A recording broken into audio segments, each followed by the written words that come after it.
We had I've been debating about it. I didn't know whether they'd like to know about the old mill, because I'm the last one around here that knows a darn thing about the old mill. But anyhow, it was something.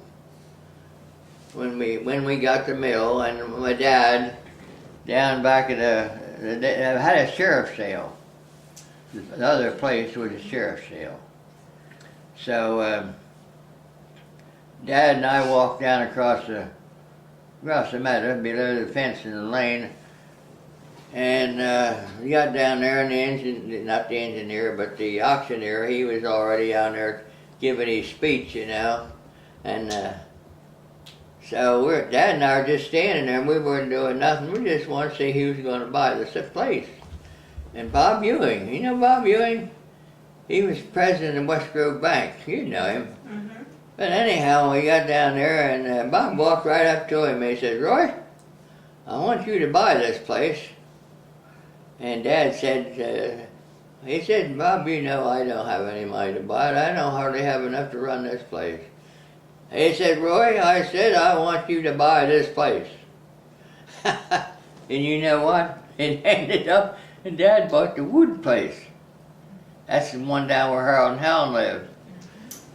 So we ended up that afternoon. Dad had another farm, and I'm thinking up here, who's going to be another farm I'm going to have to farm, and I got enough to do now with one. But it ended up, Dad bought the place, and somehow for the finagle between the West Grove Bank and Bob Ewing, Dad obtained this wood place. So that was all right. It worked out pretty good, and then Tippy Conlaw was working for him part-time. And I'd gone to work in the morning, driving the school bus in the afternoon. Well, you can't believe the goings on, but anyhow, I got in doing that, and Tippy said, "Do you have, what?" I said, "About my arms or about you? I was milking by hand." We had 60 or 65 head of Guernsey cows to milk. And so anyhow, it ended up that Tippy said, "Dave," one day I went into work, and he said, "Dave, why don't you buy yourself a milk machine?" I said, "Tippy, you know I don't have any money either. I don't have a penny to put into that. I'm just lucky that I'm able to keep going." He said, "I told you I want you to get yourself a milker, and we'll worry about paying for it." Well, I said, "Somebody will, because I don't have any money either," which I didn't. Well, by Jim and I was going into Philadelphia once in a while with a big truck and bringing tractors and parts and pieces out for Tippy, in the business, you know, in his business. And was that the first farm Dad bought? Is that what you're saying? Uh-huh. Good heavens! Now let me think. Was that before the bigger part? No, he had the place that I lived on. That was the first farm he had. That there one was. What year was that? My grandfather lived there, and it's just accumulating a whole lot of stuff. When did he buy the Woods place? What year was that? I have no idea. As far as the year that it was bought, I would say when I was maybe about 7 years old. I wasn't very old, I'll tell you, because Dad was a 4:30 in the morning man. And at 4:30 in the morning, They slept in their dad and mother slept in the front room, and I slept in the back one. That I always saw that Annabelle and I slept in after we got married, and then it come along. I was going to Lancaster every Saturday and Sunday night. See Annabelle, and guys, it got a little bit hairy, so to speak. By golly, going up there every Saturday and Sunday, and it didn't make no difference if snowing or raining. I went anyway. So one day, I said at supper time, I said to Dad, I said, you know, Dad, we're gonna have to think about a place for me to live if I'm gonna farm for you, because I said Annabelle and I are thinking very seriously about getting married, and there is no place here for two of us to live. So one night, Mom and Dad and I were sitting in the living room, a big living room, in the front next to where they had built their house. And he said, Mary, he always called her Mary. He never called her dear or nothing. Never did. It was always Mary, and he was always Roy. Between the two of them. And so anyhow, this one, it might have been in the dinner, after dinner, it might have been. So anyhow, he said, Mary, I believe it's about time we build that house down there at the end of the lane where they built that one. And she stuck to her bargain when they get married. By God, she did. She said, you take care of the outside, I'll take care of the inside. Real sharp like. So, by it, guys, wasn't no time to, Dad never said much more about it. But one day we were milking, and he said we're going to start to cut trees today. So he never told me what for. He was always very this, bounces right off the back of your head. So anyhow, by golly, we got the saws out and maul and wedges, and in the meantime, unbeknownst to me, he got Harry Shaw, a man in Westover, was a contractor. And we got out in the woods, we started out cutting trees. Harry Shaw gave us a saw order. And he needed so many 2x4s, so many 2x6s, and so on. That was the saw order. And we started cutting down trees. Gutter burn there, kill me. I'm not used to a hand cross-cut saw with a man on both ends, you know. Just starting that little tickle. Need a drink or something? But anyhow, one thing brought on another. And we got them all cut down in before the spring got here. Away, Dad.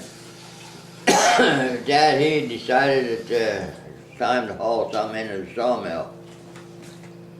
So I knew, oh my gosh, thank you.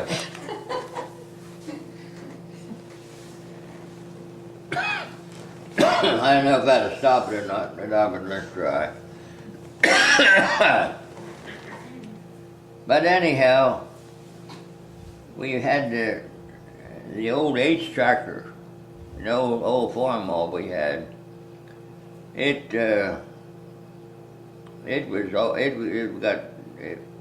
bought it in 1940, whatever it was. And I said to Dad, I said, you know, if we're going to saw these saws we haven't done in the spring, I said, we're going to get somebody in here to do some hauling, man. So I talked him into letting me get the tractor and get the spuds, put the spuds on the wheels again so that we could have something that you could haul them with.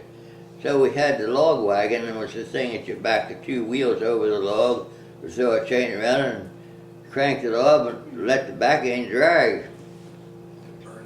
So we got that got that organized, and that's what I did all winter in the cold. Man, there it was cold that 1934.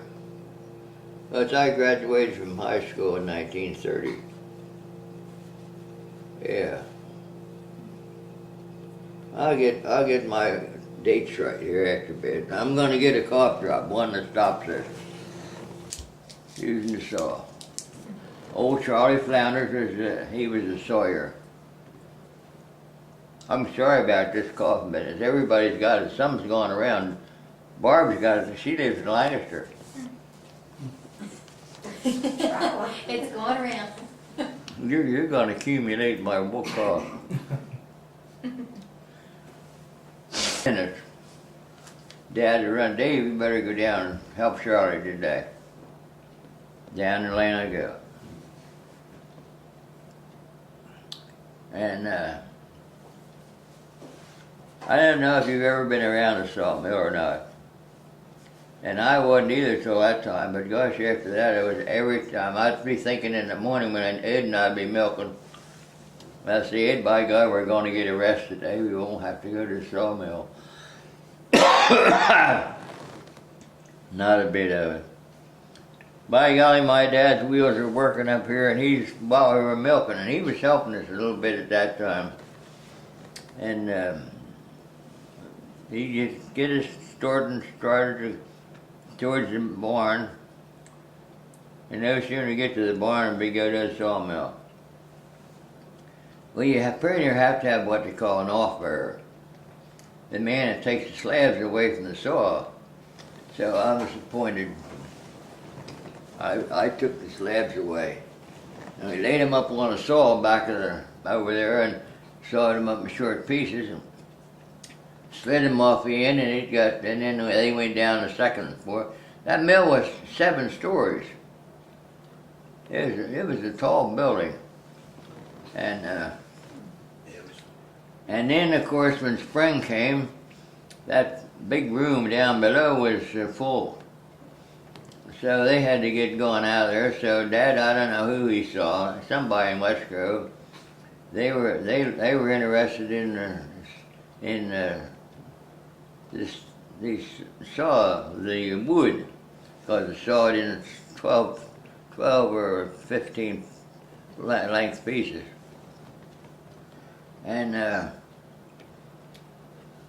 so you know who got to go and haul that out. Dave got to haul that out. Everybody wanted a load of wood, and Dave, somebody, so-and-so in West Grove needed a load of wood. And we had that old yellow Chevy truck. I don't know if you guys remember that or not.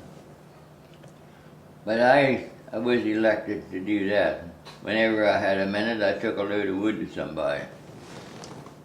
So, I don't know, it's just the way it went till 19, I don't know. Time slipped away from me. I don't know where it all went to, and that's the truth. So you better make good use of your time as long as you're living. That's the way I look at it. There was never a dull moment around our place. Never as I could ever remember. We were, you see, there was never any water in the mill, except what run the wheels. And Dad got the idea that get somebody to dig a well by hand. So, what the devil is the man's name? His uncle's in here. Don't make any difference. He was digging the well, and it was hard digging. It was clean down at the bottom, level with the top of the water, and the creek was how deep the well was. So, what in the devil was that man's name from over Lincoln University? Slough. Huh? Slough. No, it wasn't Slough. He was a well digger. Oh. This was another man that lived over there. I forget his name. But anyhow, he was digging down there one day, and it was hard digging. And old Charlie went down there to see how he was making out, I guess, because Charlie was living in the house above him, in the mill. And he couldn't get the dynamite to go off. Wouldn't go off for him. So he got a hold of... Charlie says, give me that thing. He said, I'll put it off for you. So he give... what the devil is that guy's name? I see him every day down here, his uncle. But anyhow, he gave him the wires that he had hooked onto his old car, then the batteries weren't good enough to set it off, so it was trouble. Give it to old Charlie, he took it inside the door and shut the door and stuck the 2 wires up in one of the light places. It went off. By gosh almighty, I guess it must have raised the floor in the house. I don't know, maybe, let's just say he just raised it a little bit. But Mrs. Flounder, she was in the kitchen upstairs. I imagine it raised her up a little bit too, and by gosh, it wasn't no time till she was down there to see what the devil was the matter. I guess she thought they were having an earthquake. But anyhow, he got the well dug, and the well is still down there. Yeah. It's covered up now. It's all covered up, everything is covered up. The one side was an actual two-story. But we used to run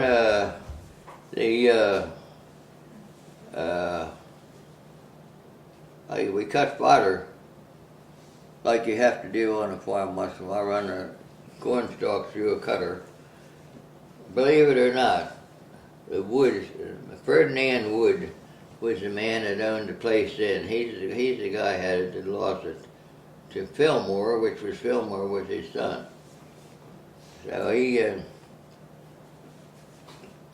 he got the idea, we'll just run a cable across the road. You won't believe us, but God knows it's the truth. They run a cable across the road, and there was a pulley over in the barn, and run a half twist belt in it down to the cutter, like an inch cutter. All farmers had an inch cutter, and then after you get the thing wound up, you turn the water on over in the mill, and that made the wheels go in there, and the cable across the road, and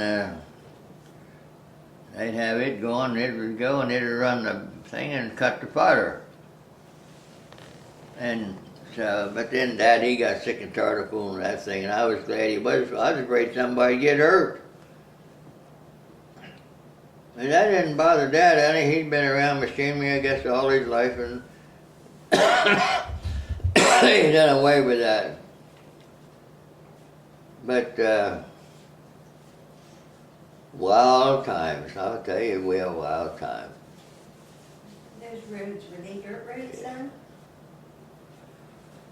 Probably. Were the roads dirt? Were they dirt roads then? Oh, everything was dirt. There was no hard roads. Not one. All the roads up past the mill. And when we built that road, they for a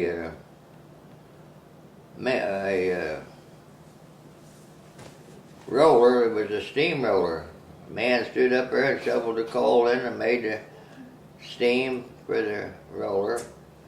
And then one day, by gosh, the state got busy, and they have a steamroller came up the road, and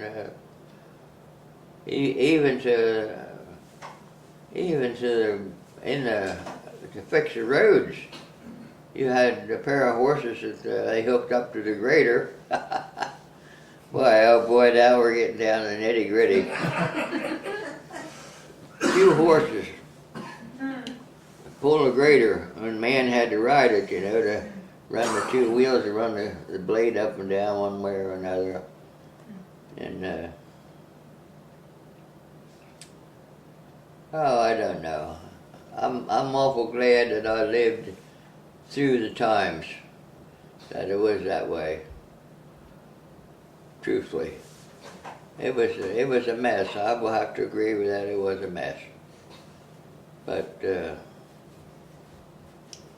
and I have an idea that his dad furnished horses to pull the grader once in a while. Had to be a pair of horses hooked to the grader. And every morning we had 8 head of horses. Can you imagine me farting around with 8 head of horses? And I hated every one of them. Yeah, it was the darndest thing you ever seen, because I had to ride horseback to high school. That's the only way I had to get there. Nobody ever told me how I was to get there. The high school was up there. And it was up to you to get there, I guess. I don't know whose idea that was, but see, Where was the school? Where was the school that you went to? yep, I went to church. That's the reason we have all them sheds. That's only half the sheds. The other half are tore down. Yeah. Where was the high school, Dave? Cochranville? Yep, where's the one that tore down? Oh, okay. They tore one down.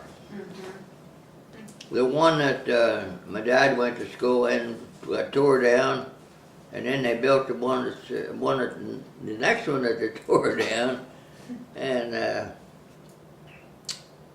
well, I just you see the reason they built another high school. At Cochranville, they didn't have no place to go with their high school kids. They took care of the ones that went as far as 8th grade, and after that, it was up to you to get them to Coatesville or someplace else to get a high school diploma. So that's when Cochranville and Highland and Londonderry, that's when they consolidated. And that's how I got to be president of that thing. I didn't want to be president of that thing. I fought him tooth and nail. I told Bob Thompson, I said, Bob, I don't want this job. There's too much work to it. He said, Dave, they elected me vice president of the Octair board. So one thing brought on another, along with a whole lot of other things. And about 2 weeks after we consolidated with Bob Walters, which was elected president, he resigned. And Mr. Miller, which was the president of the Parksburg School Board, and vice president of the new board. And he called me on the phone. He said, Dave, you'll have to take charge of the meeting now. You're the vice president.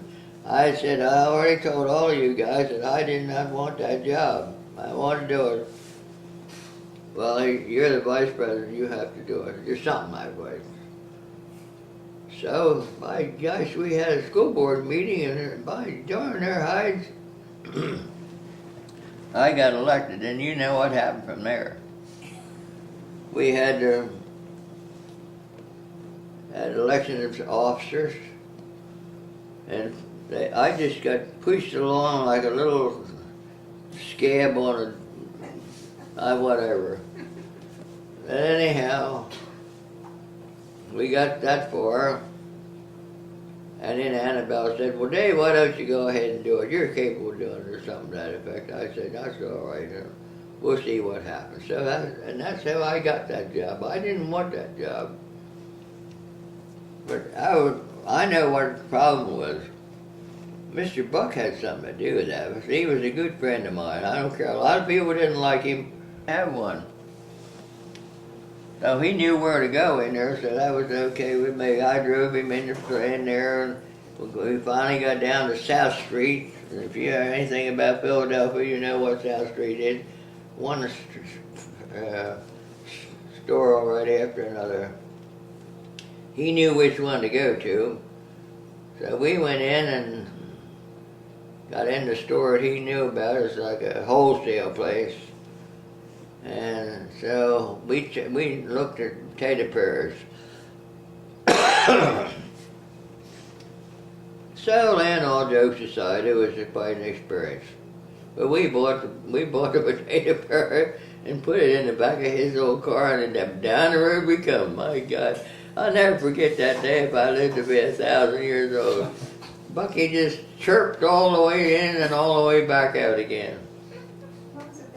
He liked, I forget what kind of, did I drive to Lambs? Oh, yeah, that's where I graduated from, 8th grade. Uh-huh. I was the man at the Ramsey School that took care of the stove in the wintertime. Because we always had one lady teacher that taught school. And my dad, each one of the school directors had a school to take care of, and that's the one Dad took care of. And so the teacher had to order the coal. If they got low, I needed the coal, whoever it was to get coal. But they talk about them being the bad old days. I look at them as good old days. Yep, truthfully. You didn't have no place to play, only under the porch. That's the darndest thing you ever did see. And I often hear people growl about somebody that have only got 30 kids in the class. And that's all right. The school teacher that had 30 kids, oh boy, he, whoever it was, they had to take care of the stove. Well, since I was the closest one to it, Leslie Ryle and I don't know how we got appointed to take care of the stove, but we did. We took care of the furnace and at night on a weekend. It was up to us to make a point, one or the other of us to go up there. And I'd like to tell one about my dad. If he was living today, he'd kill me, but that's all right, I'm going to tell you anyway. He was, you know, the organ before this one and then the one before that at the church, it wore out. So I wasn't playing too good anymore, so they decided to buy a new one. So Dad, of course, he might know Dad have his feet in the pot, and they were working on getting this here organ. So one Sunday morning, I'll never forget though, I had to be 1,000,000 years old.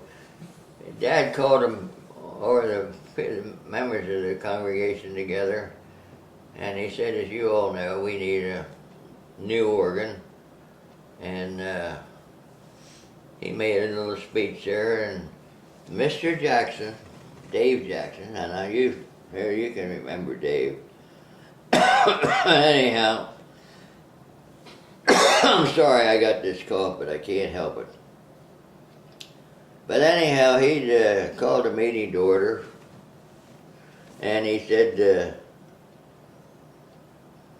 it needed a new organ, and it needed, I think it was around $5,000 to buy a new organ. So Dad didn't make no bones about it. He was like Hannibal Baldwin, and those two guys are just the same, because anything they wanted done today, they wanted done yesterday. And Dad was that way. My gosh, I used to get so provoked at him. I said, no, ain't nobody's had time to do it yet. I want it done. Okay, so, my gosh,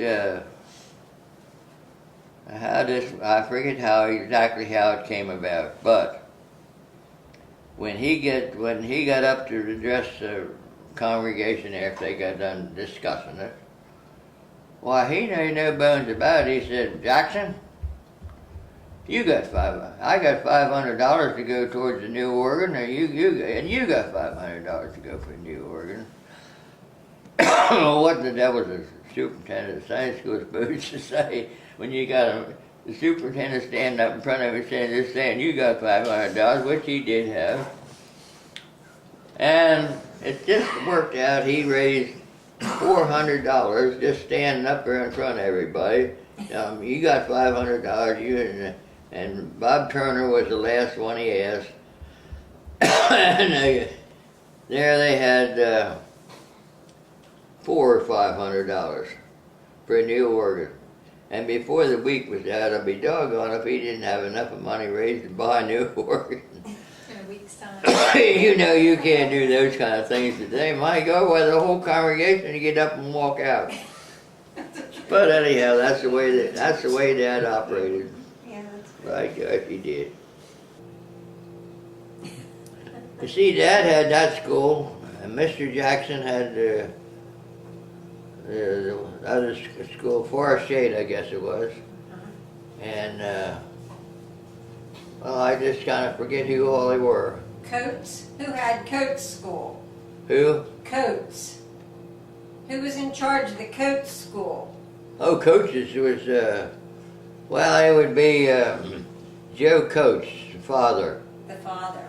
That's how it got its name. And Ramsey's got its name from Mr. Pat Ramsey. I don't know where he lived, but that's where he got his. That's where they got that name. And mostly, I think you'll find Uncle Norman had the. He put the coal under the porch. You ought to have seen us putting that coal under the porch. Goodness gracious, what a mess. Oh boy. But you know, it wasn't too bad. We survived. How about White Horse School? Who would have been? Well, a White Horse, yeah, that was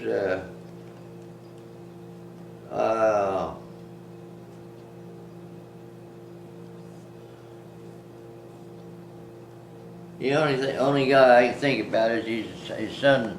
His son just passed away, and I'll bet you know who it was. Is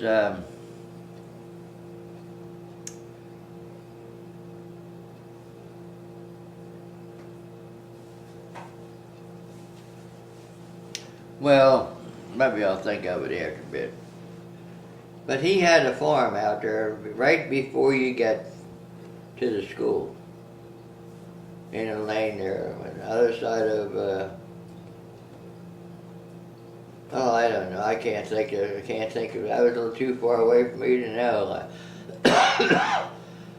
I never, the farthest away from home I ever got in my whole life was the Westchester Play Festival.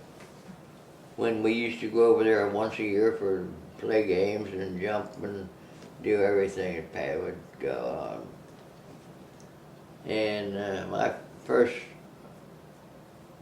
well, I never could understand why in the devil my dad was in such a big hurry for me to get my driver's license, because that's not the way it's done. You usually have to fight a little bit to get your driver's license. Oh my gosh, my dad, he was so anxious for me to get my driver's license so I could drive a truck, and you know, but then finally it all came out. He wanted me to have my driver's license, and I went to school in the morning. I took the milk with me and went to Kelton Creamery with the milk, and then at night after school was out, I'd bring the milk cans home, because we had to have milk cans to milk in. And then, of course, a lot of other things. Goodness gracious, he had me busy every minute. Dave, do you remember when they moved Fernwood Grange? Can you put what? Fernwood Grange. Do you remember when it used to be over on Fernwood Road? When they moved it over to where it is now? No, I don't. You don't? But I remember when we, well, you see, my dad used to dig the graves. And he'd always, somebody died, and he'd say, "Come on, Dave." And of course, I didn't have sense enough to keep my mouth shut. Who died? And of course, he'd tell me who died, and that was up to us to go up there and dig the grave. That was part of the whole thing. But we didn't. It used to be and it was wrong. Have a way to dig the grave. Every grave in the township in our cemetery is the grave is 4 feet wide each space and 8 foot long, and that's the way it should be. Instead of having this business of having one 3 feet, because you can bury him in a 3 foot grave. There's room enough.